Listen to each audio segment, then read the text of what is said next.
नमस्कार। ये है 38 पैरेलल, दुनिया के सबसे खतरनाक बॉर्डर, जहां पे बहुत जल्दी एक खतरनाक वार देखने को मिल सकता है। ये वीडियो कुछ दिन पहले ही कोरियन डिफेंस मिनिस्टर ने रिलीज की है, जिसमें देखा जा सकता है कि नॉर्थ कोरिया की प्रेसिडेंट किम जोंग ने अपने मिलिट्री जनरल के साथ कुछ डिस्कस कर रहे हैं। नॉर्थ कोरिया की प्रेसिडेंट किम जोंग ने अपने मिलिट्री जनरल के साथ साउथ कोरिया की कैपिटल सोल का एक मॉडल दिखा रहे हैं और साथ में वो अपने जनरल से ये बात कर रहे हैं कि कैसे साउथ कोरिया के कैपिटल सोल को तबाह कर सकते हैं। नॉर्थ कोरिया की असल में फोकस इस NLL लाइन पर है और ये लाइन साउथ कोरिया और नॉर्थ कोरिया के बीच में एक डिस्प्यूटेड समुद्री बॉर्डर है और ये एरिया बहुत सालों से साउथ कोरिया के कंट्रोल में है, मगर अभी नॉर्थ कोरिया ने इस NLL लाइन और पेनिनसुला को अपना क्लाइम करता है और यही वजह है 2010 में नॉर्थ कोरिया ने यहाँ से गुजरने वाली साउथ कोरियन नेवी का ऊपर मिसाइल अटैक की और कुछ ही दिनों के बाद नॉर्थ कोरिया ने पेनिनसुला पर मौजूद फौजी और पब्लिक के ऊपर गोलाबारी भी की, जिसमें तकरीबन 50 लोग मारे गए। और अभी जनवरी 2024 में नॉर्थ कोरिया ने पेनिनसुला के करीब बहुत सारे मिलिट्री एक्सरसाइज भी की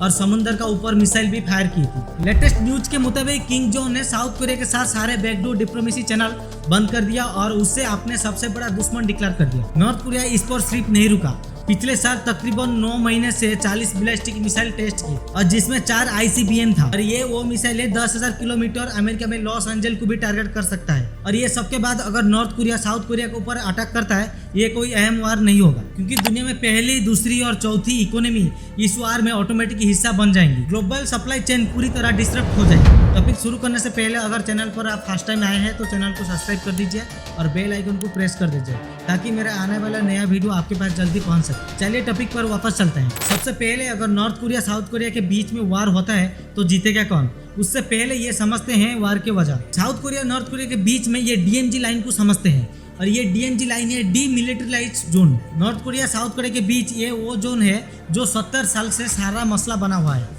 असल में वर्ल्ड वॉर 2 से पहले पूरा कोरिया जापान के कंट्रोल में था। वर्ल्ड वॉर 2 में जापान हारने के बाद पूरा पेनिनसुला आज़ाद हो गया। वर्ल्ड वॉर 2 का विनर सोवियत यूनियन और अमेरिका ने ये डिसाइड किया कि नॉर्थ वाला हिस्सा वो सोवियत यूनियन के पास रहेगा और साउथ वाला हिस्सा वो अमेरिका के पास रहेगा। तभी ये लाइन ड्रॉ किया गया था जिसे 38 पैरेलल कहा जाता है। नॉर्थ कोरिया सोवियत यूनियन के साथ में रहने के बजाय वो एक सोशलिस्ट कंट्री बन गया और साउथ कोरिया एक लिबरल कंट्री बन गया। नॉर्थ कोरिया ने अचानक 1950 में साउथ कोरिया का ऊपर हमला कर दिया और तकरीबन पूरे साउथ कोरिया को कब्जा में ले गया। तभी अमेरिका के आर्मी और साउथ कोरिया के आर्मी मिलकर लड़ाई की और नॉर्थ कोरिया को चाइना के बॉर्डर तक धकेल दिया। ये वार 3 साल चली और करीबन 5 लाख लोग मारे गए और 1953 में नॉर्थ कोरिया और साउथ कोरिया के बीच में एक पीस एग्रीमेंट साइन किया गया और वो एग्रीमेंट में ऐसे कुछ लिखा गया था कि कोई भी कंट्री का आर्मी वो DMZ लाइन पर खड़ा नहीं कर सकते और DMZ लाइन को एक बफर जोन बनाया गया था। जैसे ये एग्रीमेंट में कुछ चीज भी छूट गया था, जैसे समुद्र को लेके एग्रीमेंट के अंदर कुछ भी नहीं था। यूनाइटेड नेशन नॉर्थ कोरिया को पूछे बगैर NLL लाइन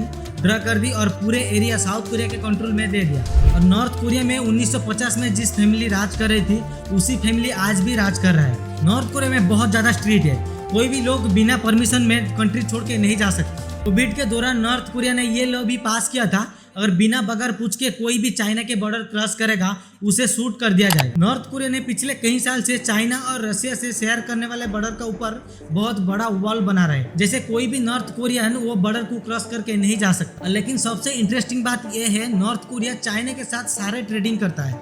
चाइना के बिना नॉर्थ कोरिया सरवाइव करना बहुत मुश्किल है। नॉर्थ कोरिया की रेलवे स्टेशन तुमंगांग रेलवे स्टेशन के पास रशिया का एक रेलवे स्टेशन है, कासाना रेलवे स्टेशन। अमेरिकन सैटेलाइट पिछले अक्टूबर में ये पिक्चर ली जो बहुत ज़्यादा सरप्राइजिंग चीज़ नज़र आया है और ये पिक्चर में ये देखा गया कि नॉर्थ कोरिया से बहुत सारी ट्रेन रशिया में एंटर कर रही है और उसमें बहुत बड़ा बड़ा कंटेनर भी है। एक्सपर्ट के मुताबिक नॉर्थ कोरिया रशिया को बहुत सारे वेपन सप्लाई कर रहा है और यूक्रेन मिलिट्री को ये कहना है कि उनको बहुत सारा बारूद मिला है जो नॉर्थ कोरिया का है। साउथ कोरिया ये क्लेम करता है कि नॉर्थ कोरिया रशिया के साथ मिलकर उसका स्पाई सैटेलाइट स्पेस में भेजा है। अगर साउथ कोरिया और नॉर्थ कोरिया के बीच में एक फुल वार होता है, सबसे पहले साउथ कोरिया के कैपिटल सोल का पर बहुत बड़ा इम्पैक्ट पड़ेगा। साउथ कोरिया का 70% इकोनॉमी इसी शहर से आता है। उसकी वजह है दुनिया का टॉप कंपनी का हेडक्वार्टर यहीं पे है, Samsung, Hyundai Motors and LG। 2020 rent report के मुताबिक अगर नॉर्थ कोरिया सोल का ऊपर 1 मिनट का भी गोलाबारी करती है तो तकरीबन 15,000 लोग मर जाएंगे और 1 घंटे में कैजुअलिटी 1 लाख तक पहुंच जाएगी। कोरियन डिफेंस मिनिस्टर की कहने के मुताबिक 2 लाख नॉर्थ कोरियन फौजी हान रिवर तक पहुंच जाएगी। साउथ कोरिया ये क्लेम करता है अगर नॉर्थ कोरिया हान रिवर तक पहुंच जाएगी तो वो क्लोरीन गैस और सेरन पानी में इंजेक्ट कर देगी। जिसे लाखों लोग चंद घंटे में ही मर जाएंगे। और दूसरी तरफ देखें तो इतना भी आसान नहीं है नॉर्थ कोरिया को साउथ कोरिया के सोल तक पहुंचना। साउथ कोरिया में तकरीबन 73 यूएस बेसेस है, जिसमें 28,000 आर्मी मौजूद है। और इसके अलावा जापान और गुहा में मौजूद अमेरिका के डिफेंस शिप वो तुरंत साउथ कोरिया को मदद करने के लिए आ जाएंगे। साउथ कोरिया के एडवेंचर मैन पावर है, ज़्यादा पॉपुलेशन होने के कारण उनके पास 5 लाख एक्टिव आर्मी और 31,000 रिजर्व सोल्जर है। अगर हार और जीत का सिनेरियो देखें, अगर नॉर्थ कोरिया हारता है तो उसका सबसे बड़ा हार चाइना का होगा, क्योंकि चाइना कभी नहीं चाहेगा उसका सबसे बड़ा दुश्मन उसके बॉर्डर के पास आ जाए। और ठीक ऐसे रसिया भी नॉर्थ कोरिया को सपोर्ट करेगा, क्योंकि वो भी नहीं चाहेगा कि अमेरिका का आर्मी उसके बॉर्डर के पास आ जाए। और सेम थिंग साउथ कोरिया अगर हारता है तो अमेरिका, ताइवान और जापान ये नहीं चाहेंगे कि चाइना साउथ कोरिया का ऊपर कंट्रोल करे। और same to same South Korea America और जापान और ताइवान के लिए जीतना भी बहुत जरूरी है, क्योंकि अमेरिकन आर्मी नहीं चाहेंगे साउथ कोरिया का ऊपर चाइना कंट्रोल करे। ऑल इन ऑल ये दोनों कंट्री का बीच वार नहीं होगा, बल्कि एक रीजनल वार होगा। सबसे बड़ा चीज ये है नॉर्थ कोरिया के पास कितना न्यूक्लियर मिसाइल है ये किसी को नहीं पता। जब 2017 में नॉर्थ कोरिया न्यूक्लियर बम की टेस्ट किया था तब उसका हील 140 किलोटन था, मतलब हिरोशिमा और नागासाकी का ऊपर गिरने वाला बम से भी 9 टाइम्स ज्यादा बड़ा है। जब नॉर्थ कोरिया 2017 में ये न्यूक्लियर टेस्ट किया था तब वहाँ पे 6.3 मैग्नीट्यूड का अर्थक्वेक भी वहाँ पे आया था, करीबन 30 लोग मारे गए। तो इसीलिए ये बताना मुश्किल है कि अगर ये दोनों के बीच वार होता है तो जीतेगा कौन। Thanks for watching, please do subscribe, hit the bell icon for upcoming my new video. धन्यवाद।